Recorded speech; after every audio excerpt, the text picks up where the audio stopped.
लोक पर्व छठ या सूर्य षष्ठी पूजा का फैलाव देश विदेश के उन भागों में भी हो गया है जहां बिहार, झारखंड और पूर्वी उत्तर प्रदेश के लोग जाकर बस गए हैं। इसके बावजूद देश की बहुत बड़ी आबादी इस पूजा की मौलिक बातों से अनजान है।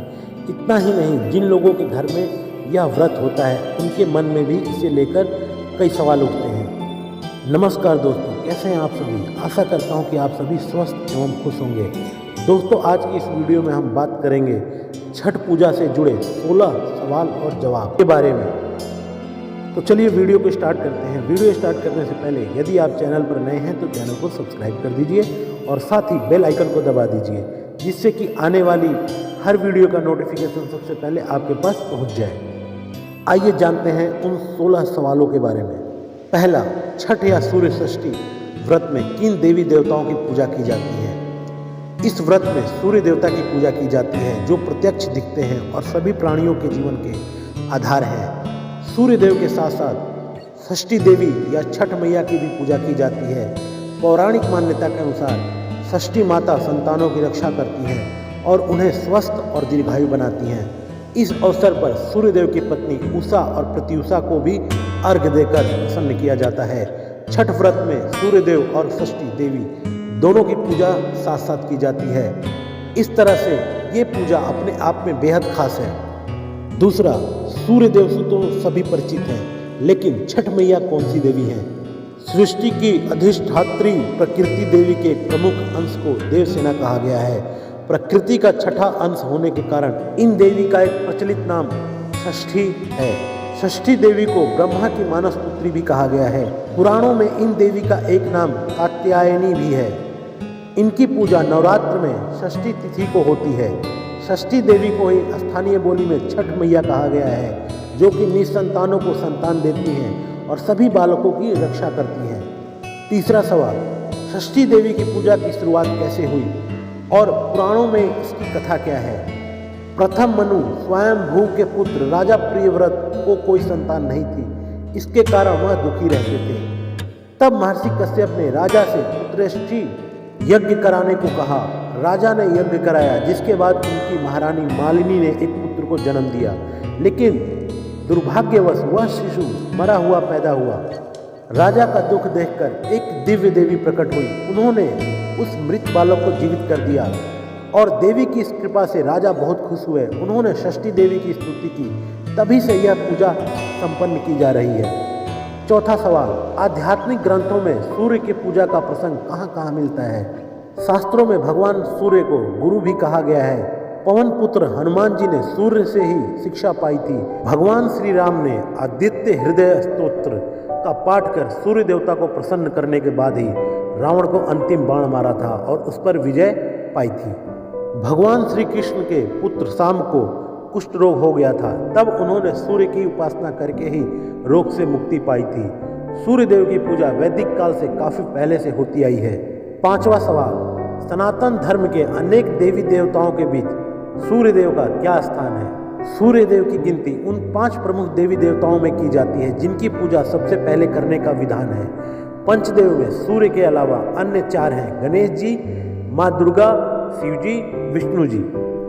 छठा सवाल, सूर्य देव की पूजा से क्या क्या फल मिलते हैं और पुराणों में क्या क्या मत है? भगवान सूर्य सभी पर उपकार करने वाले अत्यंत दयालु हैं। वे उपासक को आयु, आरोग्य, धन धान्य, संतान, तेज, कांति, यश, वैभव और सौभाग्य देते हैं। वे सभी को चेतना देते हैं। भगवान सूर्य की उपासना करने से मनुष्य को सभी तरह के रोगों से छुटकारा मिल जाता है। जो सूर्य की उपासना करते हैं वे दरिद्र, दुखी, शोकग्रस्त और अंधे नहीं होते। सूर्यदेव को ब्रह्मा जी का ही तेज बताया गया है। धर्म, अर्थ, काम और मोक्ष, इन चारों पुरुषार्थों को देने वाले हैं, साथ ही पूरे संसार की रक्षा भी करने वाले हैं। सातवां सवाल, इस पूजा में लोग पवित्र नदी और तालाबों आदि के किनारे क्यों जमा होते हैं? सूर्यदेव की पूजा में उन्हें जल से अर्घ्य देने का विधान है। पवित्र नदियों के जल से सूर्यदेव को अर्घ्य देने और स्नान करने का विशेष महत्व बताया गया है। हालांकि यह पूजा किसी भी साफ सुथरी जगह पर की जा सकती है। आठवां सवाल, छठ पर्व में नदी तालाबों पर भीड़ बहुत बढ़ जाती है। भीड़ से बचते हुए व्रत करने का क्या तरीका हो सकता है। इस भीड़ से बचने के लिए हाल के दशकों में घर में ही छठ करने का चलन तेजी से बढ़ा है। जैसे कहा जाता है कि मन चंगा तो कटौती में गंगा की कहावत यहाँ भी गौर करने लायक है। कई लोग घर के आंगन या छतों पर भी छठ का व्रत करते हैं। व्रत करने वालों की सुविधा को ध्यान में रखकर ऐसा किया जाता है। 9वां सवाल, ज़्यादातर महिलाएं ही छठ पूजा क्यों करती है। ऐसा देखा जाता है कि महिलाएं अनेक कष्ट सहकर पूरे परिवार के कल्याण की न केवल कामना करती हैं बल्कि इसके लिए तरह तरह के यत्न करने में पुरुषों से आगे रहती हैं। इसे महिलाओं के त्याग तप की भावना से जोड़कर देखा जा सकता है।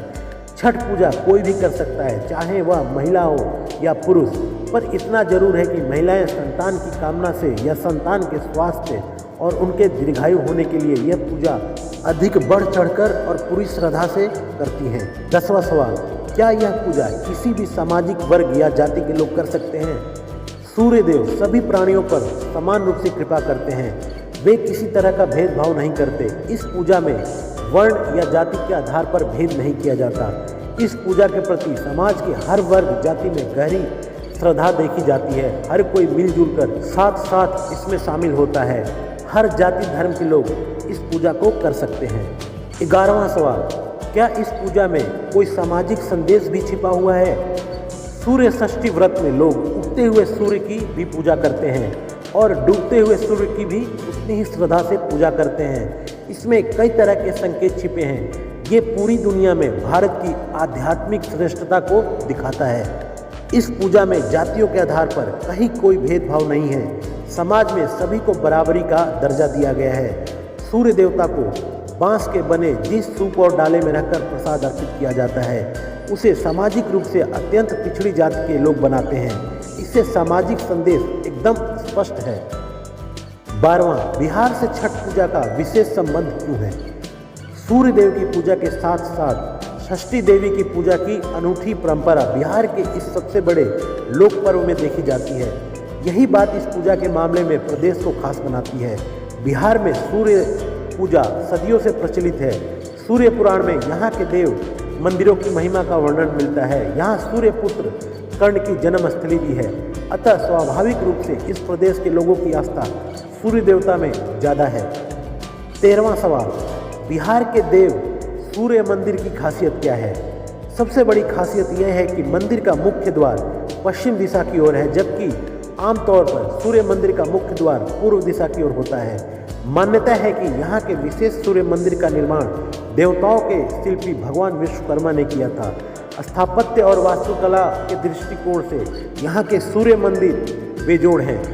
14वां सवाल, कार्तिक महीने के अलावा यह पूजा साल में कब की जाती है। कार्तिक महीने के अलावा छठ व्रत चैत्र शुक्ल पक्ष में चतुर्थी से लेकर सप्तमी तक किया जाता है। इसे आम बोलचाल में चैती छठ भी कहते हैं। 15वां सवाल, इस पूजा में कुछ लोग जमीन पर बार बार लेटकर कष्ट सहते हुए घाट की ओर कूद जाते हैं। आम बोलचाल की भाषा में इसे कष्टी देना कहते हैं। ज़्यादातर मामलों में ऐसा तब होता है जब किसी ने इस तरह की कोई मन्नत मानी हो। 16वां सवाल, 4 दिनों तक चलने वाली छठ पूजा में किस किस दिन क्या क्या होता है। कार्तिक शुक्ल चतुर्थी को व्रत की शुरुआत नहाय खाए के साथ होती है। इस दिन व्रत करने वाले और घर के सारे लोग चावल दाल और कद्दू से बने व्यंजन प्रसाद के तौर पर ग्रहण करते हैं। वास्तव में ये अगले 3 दिनों तक चलने वाली पूजा की शारीरिक और मानसिक तैयारी है।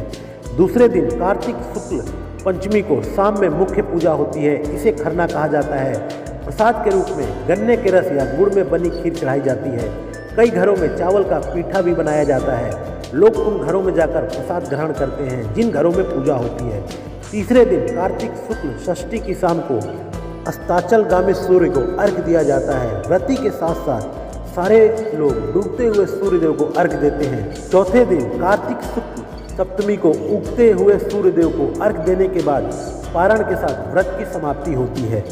तो दोस्तों, यह जानकारी कैसी लगी कमेंट में ज़रूर बताना, और यदि यह वीडियो अच्छी लगी हो तो ज़्यादा से ज़्यादा लोगों को शेयर कर देना।